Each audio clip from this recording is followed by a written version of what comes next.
Sometimes the things that we've lost can be found right under our nose. It's a little thing my wife loves to remind me of almost every week. And this week we'll meet three folks who have found things that they too believe were lost. So why don't you hop in and travel with me?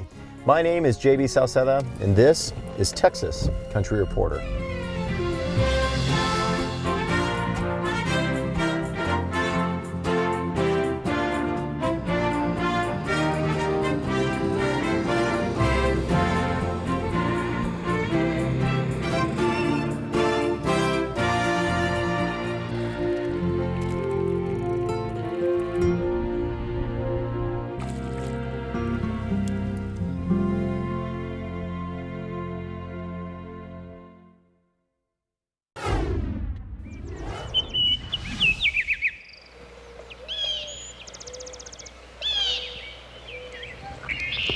In my particular approach to life, I have had what's called a lethal curiosity, okay? So I'm Mr. Nosy, I guess. You call me Mr. Nosy.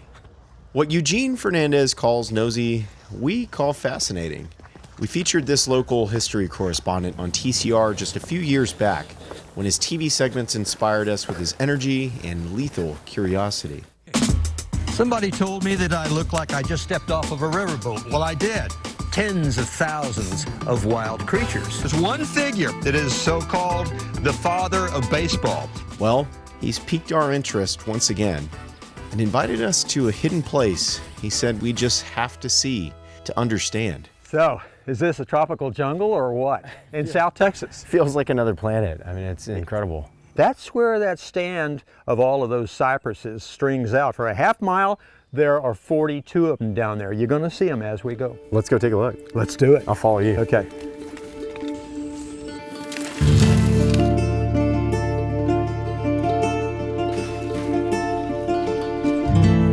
This is the money shot. Look at those trees to either side of us here. Isn't that just tremendous? What do you think? They're beautiful. Have you ever seen Huge. something like this? Would you think it would be in South Texas? No, it really does feel like a jungle. In a dry resaca bed just minutes from the Brownsville airport, a tunnel of towering cypress trees transports us to a tropical jungle. And this grove is far more than beautiful. It's a rare ecological treasure that's helping Gene change the very landscape of the Rio Grande Valley. These trees, eons ago, came from the Valley of Mexico, from the interior up the San Juan River, and then came on down to the Delta area here. And this is a Taxodium mucronatum, the Montezuma Cypress. The 41 trees that we have that are resident here, all that exists in the continental United States. They are the last stand of the Montezuma Cypress. Just a magnificent species of tree. It doesn't shed, so it offers greenery on the horizon throughout the year. And if you go back in the botany of it, this is a second cousin to a sequoia. And of course, as a shade tree, it is a par excellence, you know.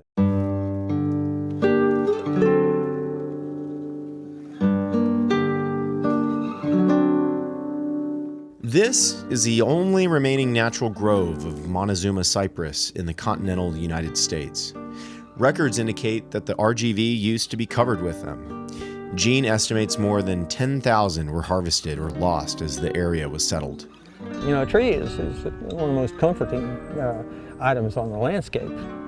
I see it as a living entity. You know, maybe I'm a little too soft-hearted or whatever, but that's a living creature. And for it to die, you have an unfulfilled promise. A tree is really symbolic on life. And for it to die for whatever reasons, that's what makes me sad. You know, it's a lost promise. The 41 Montezuma cypress here are precious to Gene, all numbered, cataloged, and some even named. He's rallied volunteers and city leaders to maintain this grove as an official preserve, and they're hoping to make it a city park. But that's just the beginning.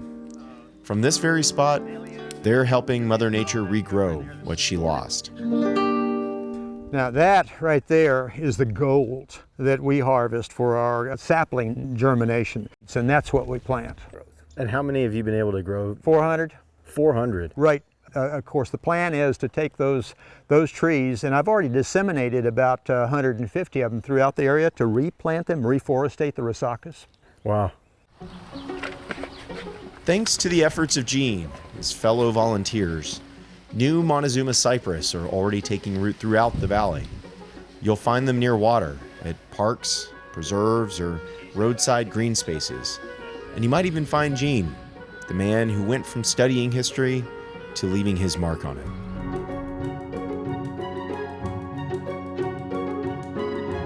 I look at them all the time. When I'm there on the thoroughfares, when I check over to see if my baby's all right, you know. Not only do we want 200 of them throughout Brownsville and its environs, I would not want to stop without having it spread out through the valley of at least 1,000 trees. I have a vision of seeing a big, beautiful cypress tree there like 50 years from now and whatever, and the people are going to look at that tree and say, oh, isn't that beautiful? It will take decades, even centuries, for these scrawny wisps to absorb the Texas sun, drink water from the Resacas, and grow to towering heights. It's a legacy that will outlive Gene Hernandez, a man who has proven that just one single seed or one single person can make an enormous difference in the world. It is something that it gives value to me in the depths of my heart, saying that I'm doing something. You know, I get my vitality, I get my purpose by doing this. And if I didn't do it, I would wither away. Will your work ever be done? Mine? Oh no, you know where you're gonna find me? You're gonna find me out in the field with my hand on a shovel. You know, I don't want to grow old rusted, I want to grow old exhausted.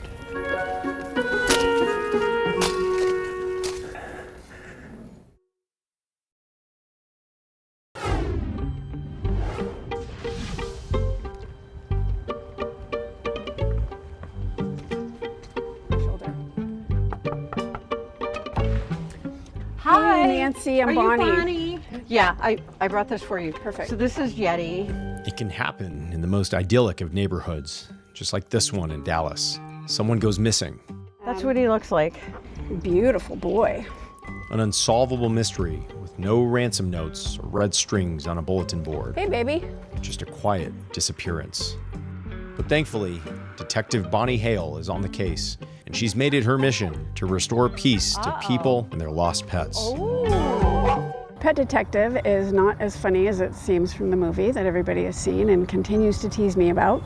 It's real serious business. People lose pets every hour of every day, and some of them really, really want that pet back, and when they've exhausted everything they know how to do, then they start looking for help. And where else do we look besides the internet now for everything? Like the Sherlock Holmes for Huskies or the Nancy Drew for Dobermans, Where's the kitty? Bonnie teams up with her four-legged sidekick to sniff out the trail and hunt down missing animals. These days, her focus is on cats, but she gained a reputation as the detective who can solve even the strangest of mysteries.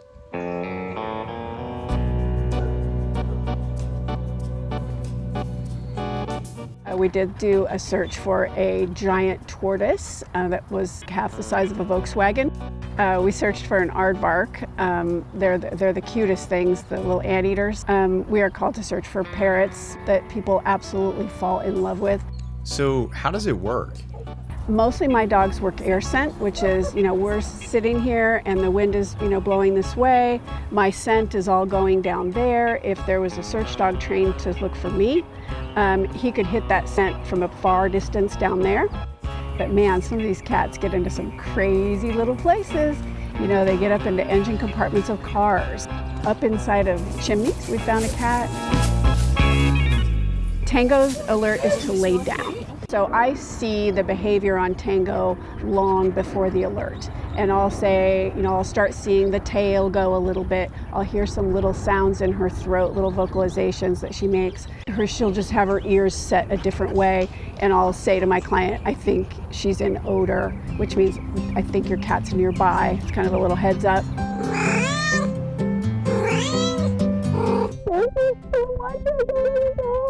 so happy. Hi, Angel.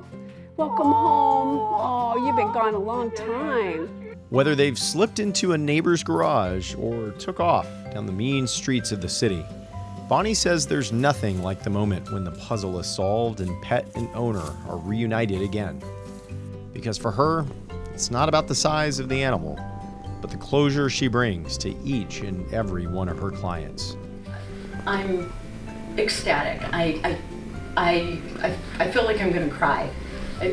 This cat is my child, my baby, and he's purring right now. How does it make you feel when you and your dogs have finally rescued one of these animals? Oh man, I can breathe, and I feel like I have an important, useful place in the world, which sometimes is a question for me. I floated around between many different occupations before I found this one. My career trajectory kind of looks more like this than other people who do this. And I was really starting to wonder how and where I would find my place in the world. So when I do get one home safely, I really feel that. It's a great joy. It's probably the greatest source of joy in my life. I don't have human kids of my own, so I don't have that experience, but this is as close as I can get to, I think, to that kind of joy.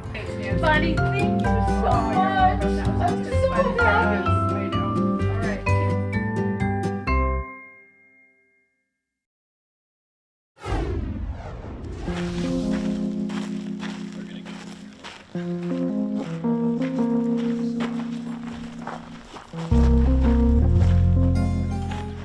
Why are people scared of bees? It's the same thing we're scared of anything, lack of control. You can't control it. Until you learn to let that go, you will always be afraid. Whether it's a childhood trauma or coming back from things, the unknown and not having control of that unknown is often fear.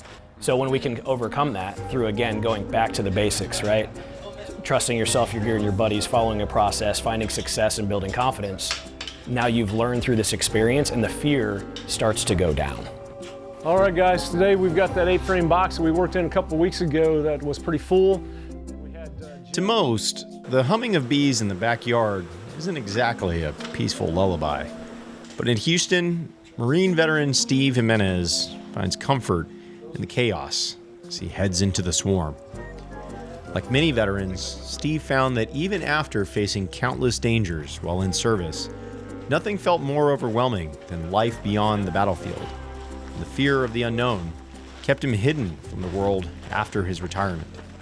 That is, until he discovered a new mission and a healing power he never thought possible. Yeah, definitely bees picked me. There's no way that I did. I had a wonderful friend invite me to a bee experience in a time in which I did not want to leave the house. And because of that relationship, I said yes. So sometimes it just takes one invite to get outside of your comfort zone, overcome some significant fear and trauma, still enjoy the adrenaline rush, and then follow things like we do in the military, like trusting yourself, your gear, and your buddies, following a process that is known and successful, and finding confidence in that. And we can not only do beekeeping that way, but we can actually steward our lives that way as well. Yep, nice and slow and keep it over the box. We don't want to lose the queen if she's on there.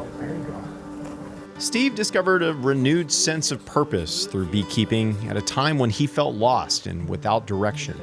Recognizing the profound impact bees had to get him back on his feet, he founded Hives for Heroes, an organization dedicated to connecting veterans and first responders with resources. Oh, look at that brood. That's beautiful. See all that? Essentially, we're able to match one person that has little to no beekeeping experience, we say less than 3 years of experience, that was a veteran or first responder, and match them with somebody with 3 or more years of experience in their local area. So it acts as an apprentice organization.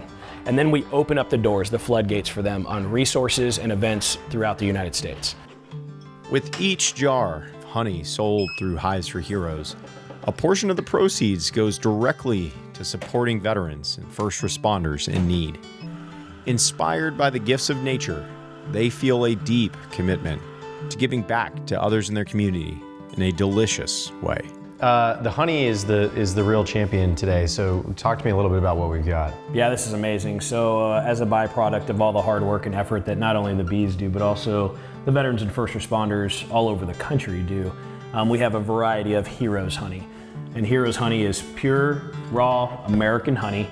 Okay, is there a right way? Do I just eat it? No, just eat it, enjoy it. That's delicious. That's pure. Again, we don't do anything to it. It goes through 500 Milcron filter, and that is it. That's all bees all the time. Again, this stuff is a labor of love. And on the Heroes Honey website, there are the stories that go along with it. So not only will you get a great product, but you will also see the story of who created that, and then the medicinal properties in that area which can benefit your health.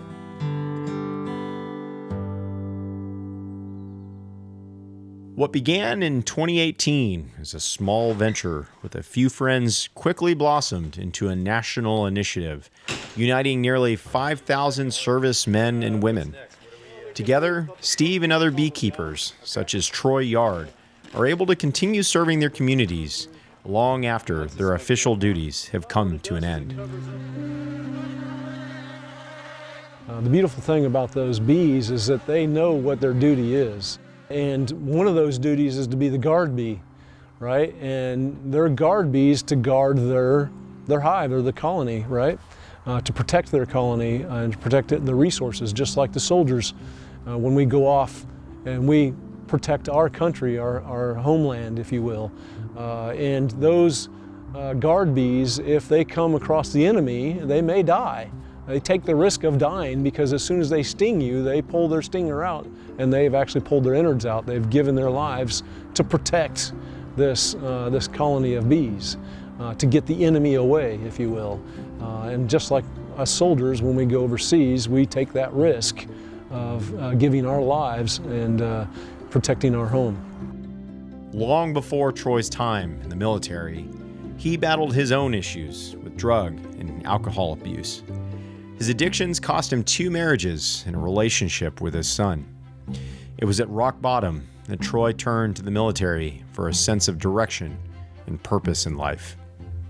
Now Troy is able to help other veterans like him find peace through the selfless act of caring for bees. I'm able to serve the nation's greatest heroes, and that's its people.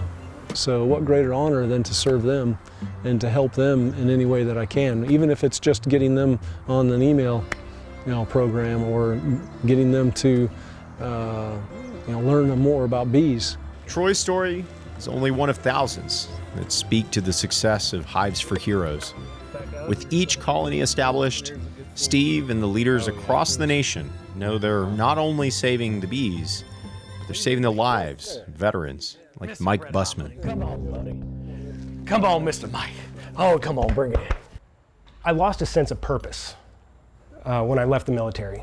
My career went on, but my sense of purpose faded away. I'm happy to get up in the morning and put my feet on the ground. I haven't been happy to get up in a very, very long time. I go to bed and I think about bees. I wake up and I put my feet on the ground and I think about when I get to go down and play with the bees. That's become a major focus in my life, and I hope it never goes away. Yet perhaps even sweeter than the delight of a golden spoonful of their honey is the profound realization that their work is saving the lives of the brothers and sisters like them. Not only have they been able to find hope for themselves, but they've also uplifted thousands of veterans who felt that they had nowhere to turn. With each hive they nurture and harvest, these heroes cultivate a community dedicated to continuing the mission they fought for years ago, making the world a better place. I cannot imagine my life now without Hives for Heroes, without the people in Hives for Heroes, without the supporters that we have, without the impact that we know continues to happen on a daily basis. I don't see a life without it. Where would you be without this organization? Wouldn't be here. Literally. At the end of the day, we utilize bees to keep guns out of mouths. And that's how do you transition in a healthy manner from service in which could have carried trauma, doing something active with others that provides a purpose bigger than yourself. And so now as we steward these amazing creatures, we're able to see the bigger picture. We start acting as a family and doing things in a very productive and efficient manner and create beautiful results from it.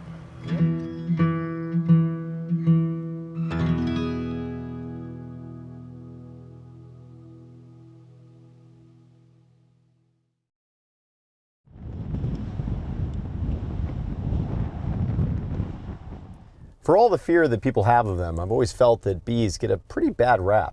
They're these selfless little creatures that want to do nothing more than just work hard for the common good.